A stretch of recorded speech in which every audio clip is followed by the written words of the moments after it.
यहाँ से अभी दिखेगा और घन और घनाभ चैप्टर का नाम, ठीक है। घन और घनाभ सब ध्यान देना, देखना कि कोई दिक्कत नहीं हो रहा है, ध्यान दीजिए। सबसे पहले हम एक नंबर में पढ़ाएंगे घन। घन देखिए, घन का फोटो कैसा होता है ना, शांति से देखेंगे। घन का फोटो बनाया जाता है। अभी देखा है लूडो का छकरी, लूडो का जो छकरी होता है 6 5 4 20 लिखा है, घन वैसे ही बनाया जाता है। बनाने का फिगर तो हम लोग देखे हैं, फिगर बनाना सबका कला है, फिगर बनाना समझ गए। फिगर जो है ना कैसे बनाए देखिए। सबसे पहले एक वर्ग बना लीजिएगा। वर्ग जानते हैं जिसके सारे भुजा क्या होते हैं बराबर। 90 डिग्री का कोण बनाते हैं, ये 90 डिग्री यहाँ पर, तो वर्ग बना लेना है। वर्ग बना लिया, अब क्या करना है, यहाँ से एक लाइन खींचना है ऐसे ऐसे, फिर एक वर्ग बना लेना है। बना लिए, देख रहे हैं। और क्या करिएगा, इसको इससे मिलाइए, इसको इससे मिलाइए, इसको इससे मिलाइए और इसको इससे मिलाइए। इतना बन गया, लग रहा है कि नहीं छकरी के जैसे। तो कैसे बन जाता है सीख गया ना, ये फिर दिखाना पड़ेगा, ठीक है। दिक्कत होगा तो पूछ लीजिएगा, बता देंगे। सेम छकरी के इसको जो है ना घन बोला जाता है। क्या बोला जाता है, घन बोला जाता है। घन मेरे पास कोई ऐसा है नहीं, तुम दिखा देते तुमको। घन में जो है कितने सतह होता है, 1 से लेकर कहां तक लिखा होता है 6 तक। तो सतह कितना होता है 6, माने ये सतह इसको बोला जाता है। एगो सतह है ना, दुगो नीचे वाला, एगो दुगो तीनगो चारगो पांचगो और ऊपर 6, तो टोटल कितना सतह हुआ 6। तो पूछेगा क्या, घन में सतह की संख्या, सतहों की संख्या बराबर, सतहों की संख्या बराबर। अब पूछता है किनारा, क्या पूछता है, पहचानना पड़ेगा ना किनारा किसको बोलते हैं। किनारा इसको बोलते हैं, इसको बोलते हैं, है ना। जरा सलाई लेके आना, वहां पर होगा है ना, सलाई लेकर किनारा इसको बोलते हैं, किनारा समझ गए। तो गिनिए क्या वो किनारा है, गिनिए आप लोग। 1 2 2 3 4 5 6 7 8 और 9 10 11 और किनारा क्या है 12। कोई दिक्कत, किनारा 12। फिर हम दिखा भी देते हैं यहाँ पर। किनारा इसको बोला जाता है, इसको बोला जाता है। 1 2 3 4 5 6 7 8 छूट गया नीचे वाला क्या, 9 10 11 और 12 और नीचे वाला छूट गया। तो टोटल जो यहाँ पर तो क्लियर दिख रहा है। तो किनारा टोटल कितना होता है 12।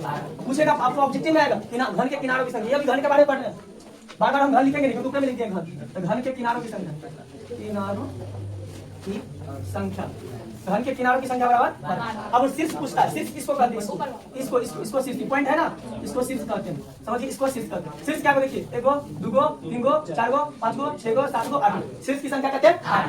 शीर्षों की संख्या, शीर्षों की संख्या बराबर 8, समझिए क्या हुआ। और शीर्षों यहाँ घन सेट कर दे, क्या कर ही देते हैं। घन की सतहों, घन की सतहों की संख्या इतना, घन की किनारों की संख्या इतना, घन की शीर्षों की संख्या इतना। चलिए बताइए, घन की सतहों की संख्या 6, घन के किनारों की संख्या 12, घन के शीर्षों की संख्या 8। तो घन के बारे में हम जानकारी लिए, घन के बारे में। अब इसका क्षेत्रफल बोल सकता है निकालने के लिए, इसका हमको जो आयतन बोल सकता है निकालने के लिए, इसका विकर्ण बोल सकता है। क्या कुछ चीज हुआ, कथी, क्षेत्रफल आयतन विकर्ण, क्षेत्रफल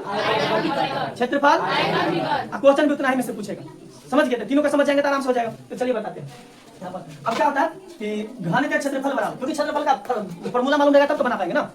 घन की क्षेत्रफल बराबर, पता क्या हो सकता है घन में क्या हो सकता है 6 को है ना, दे दो घर में क्या हो सकता है 6 तो 6 गुने भुजा स्क्वायर, 6 गुने भुजा वर्ग का क्षेत्रफल भुजा स्क्वायर, तो वर्ग कैसे बना है सतह 6 को, तो 6 गुने घन की क्षेत्रफल समझ में आ गया। 6 क्यों दिए, क्योंकि सतह 6 को है। 6 क्यों दिए, क्योंकि सतह 6 को है। यहाँ पर घन के 6 क्यों दिए, बताइए 6 क्यों दिए। कोई बोलेगा घन के क्षेत्रफल में 6 क्यों दिए, क्योंकि सतह की संख्या भुजा स्क्वायर क्यों दिए, क्योंकि वर्ग से बना है, तो वर्ग का क्षेत्रफल भुजा स्क्वायर होता है, इसलिए घन की क्षेत्रफल बराबर 6 गुने भुजा स्क्वायर। और समझ में आ गया।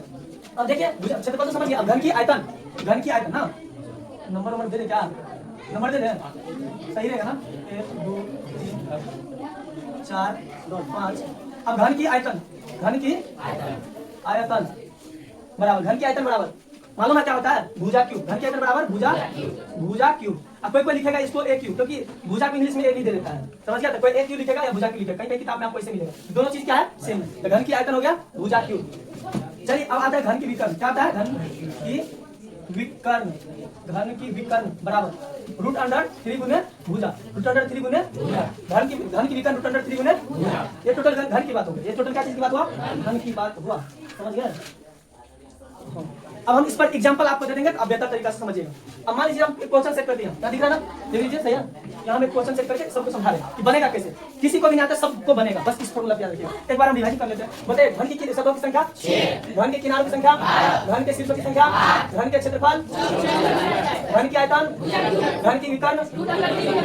अब एक क्वेश्चन हमको मान लीजिए दे दिया, बुक में दे दिया कि एक घन की भुजा 6 cm है। कितना है? 6 है। तो घन की क्षेत्रफल ज्ञात कर, क्षेत्रफल ज्ञात कर, क्षेत्रफल ज्ञात कर। कहे हो गया। पढ़िए एक घन की भुजा 6 cm है तो घन की क्षेत्रफल ज्ञात करे। हो गया। तो जब भी हमको घन से रिलेटेड क्वेश्चन देगा, क्या बोले थे आपको? त्रिभुज से रिलेटेड क्वेश्चन, त्रिभुज बनाओ।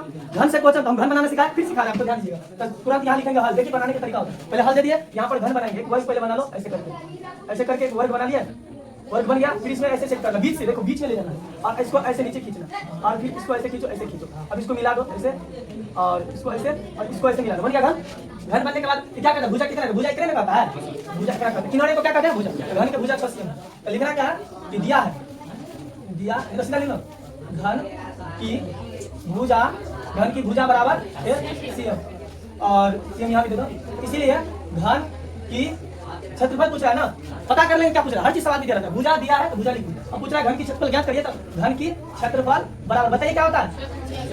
घन की क्षेत्रफल बराबर 6 गुणे भुजा स्क्वायर। हो गया 6। अब भुजा कितना है? 6 पर स्क्वायर कर दो, या 6 को 2 बार लिख दो, हो गया। टोटल को गुना करेंगे तो 216 है, जरा करके देख लेना आप लोग। और क्षेत्रफल में क्या होता है? स्क्वायर हो जाता है, भुजा cm स्क्वायर हो जाता है। समझिए, इस प्रकार से क्या होता है, घन का क्षेत्रफल निकल जाता है। अब आपको एक बार क्या करेगा, तो क्वेश्चन को थोड़ा सा घुमाएगा। क्या करेगा? थोड़ा सा घुमाएगा। क्या घुमाने वाला क्वेश्चन बात बताइए देते हैं। घन को थोड़ा सा क्षेत्र ऐसे घुमाएगा कि एक घन की क्षेत्रफल, क्षेत्रफल, एक घन की क्षेत्रफल 216 cm है, तो cm स्क्वायर है। एक घन की क्षेत्रफल, हम देख लेते हैं कैसे सवाल को पूछता है, घुमा घुमा के सब खेल हम आपको समझा देते हैं। एक घन की क्षेत्रफल 216 cm स्क्वायर है। क्षेत्रफल का पहचान वही है कि स्क्वायर में रहेगा, cm स्क्वायर मीटर स्क्वायर, तो पता चल जाएगा ये क्षेत्रफल है। सिर्फ cm है तो समझ में आ जाएगा ये भुजा है।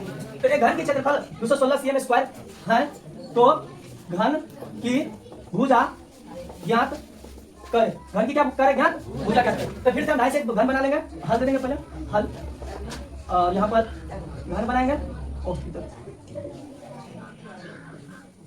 घन बन गया मेरा। घन बनने के बाद जो है तुरंत क्या करेंगे? भुजा निकालें। क्या निकालना है? भुजा।